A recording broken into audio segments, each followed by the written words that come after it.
Hello दोस्तों, यह कहानी बहुत मजेदार होने वाली है क्योंकि यह कहानी समंदर में रहने वाली मछलियों की है जिनके अंडे शिकारी चुराकर जमीन पर ले जाता है। इसलिए सभी मछलियां जमीन पर जाकर अपने अंडों को वापस पानी में लाती हैं। और दोस्तों, कहानी का पूरा मजा लेने के लिए कहानी को पूरा सुनो। तो कहानी की शुरुआत में हम एक छोटी मछली को देखते हैं जो सो रही होती है। तभी अचानक एक बड़ी शार्क उस पर हमला कर देती है।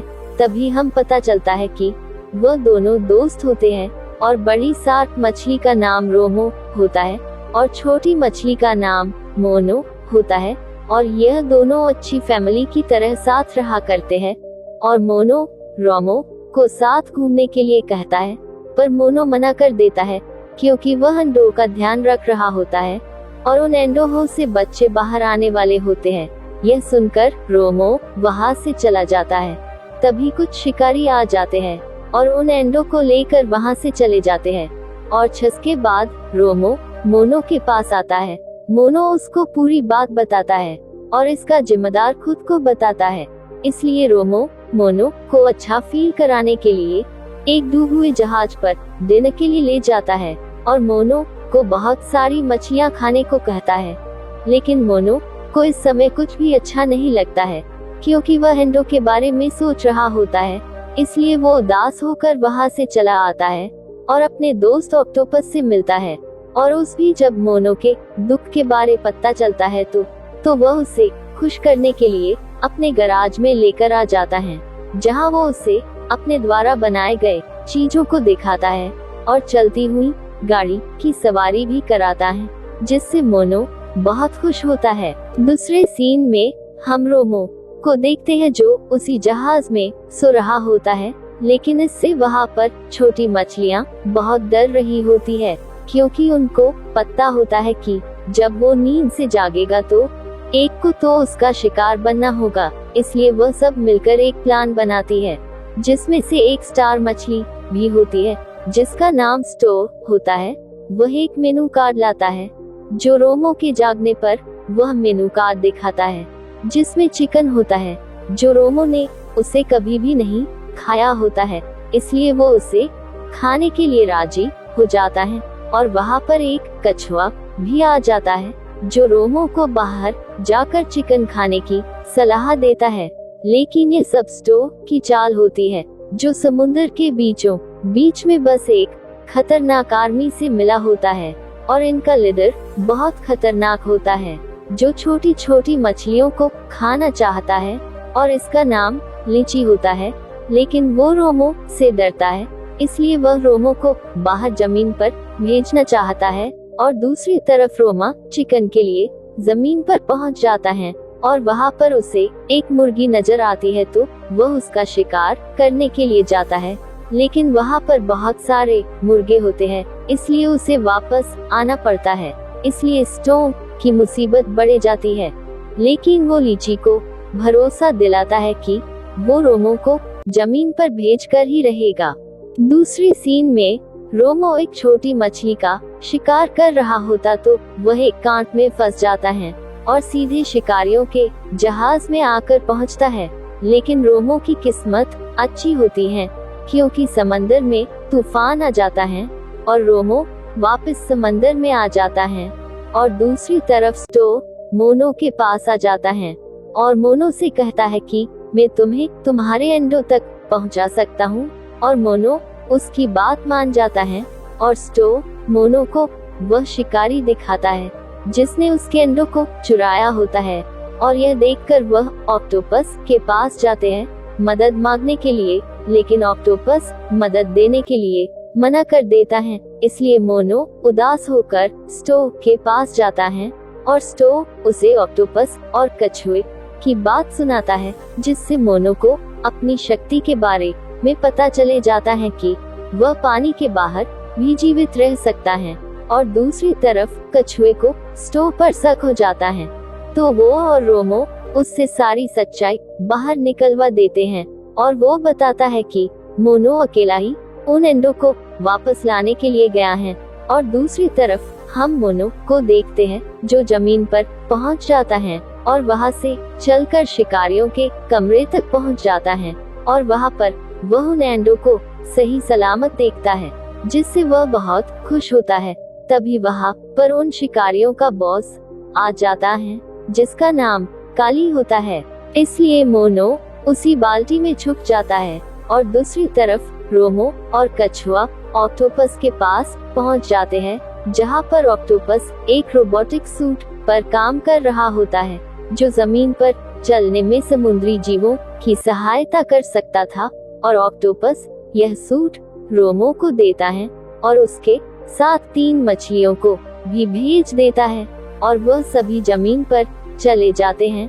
और दूसरी तरफ रोमो के चले जाने पर स्टो बहुत खुश होता है और दूसरी तरफ यह सभी एक मुर्गी हाउस पर उतरते हैं, जिसे देखकर सभी मुर्गियां डर जाती है और भागने लगती है।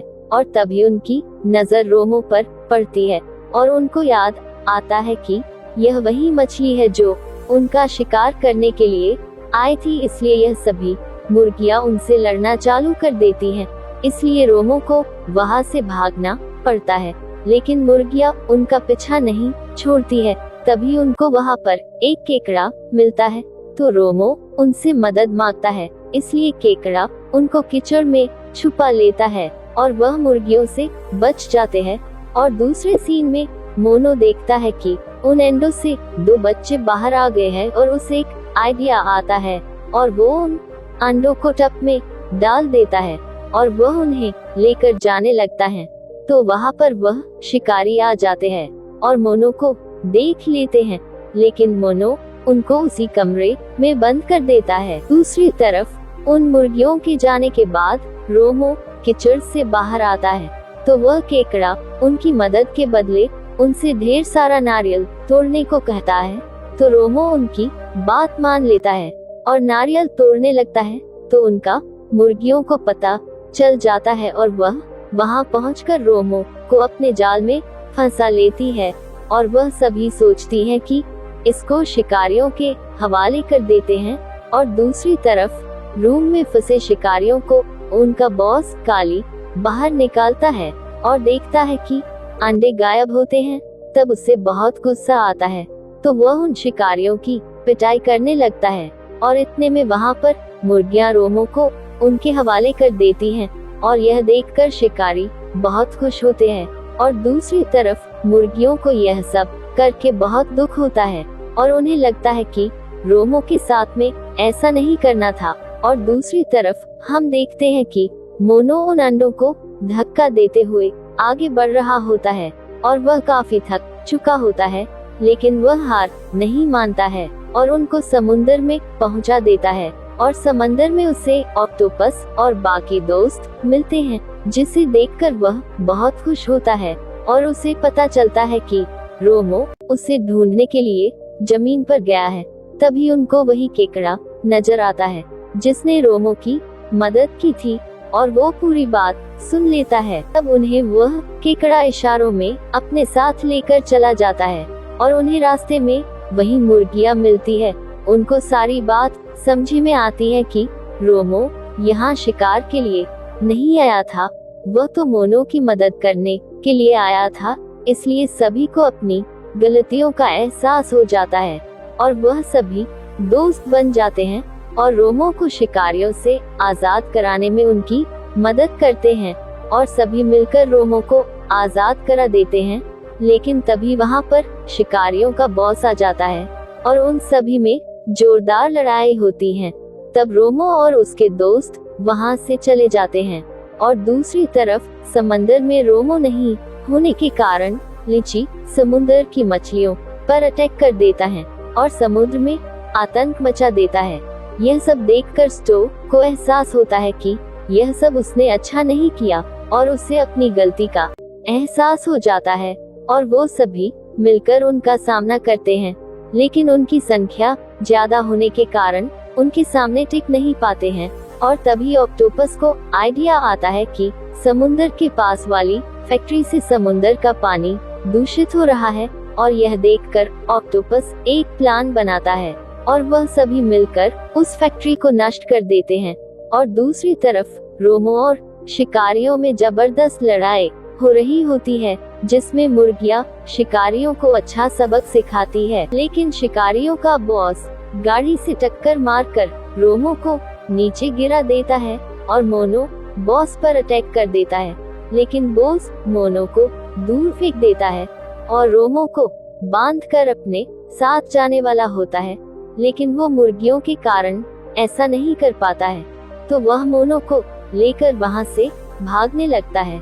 तो रोमो और उसके साथी मिलकर बॉस को अच्छा सबक सिखाते हैं, जिससे बॉस फैक्ट्री में जाकर गिरता है और पुलिस बॉस को पकड़ कर जेल में डाल देती है। और दूसरी तरफ रोमो और उसके साथी वापस अपनी समुद्र की दुनिया में आ जाते हैं और इसी के साथ यह खूबसूरत कहानी खत्म हो जाती है।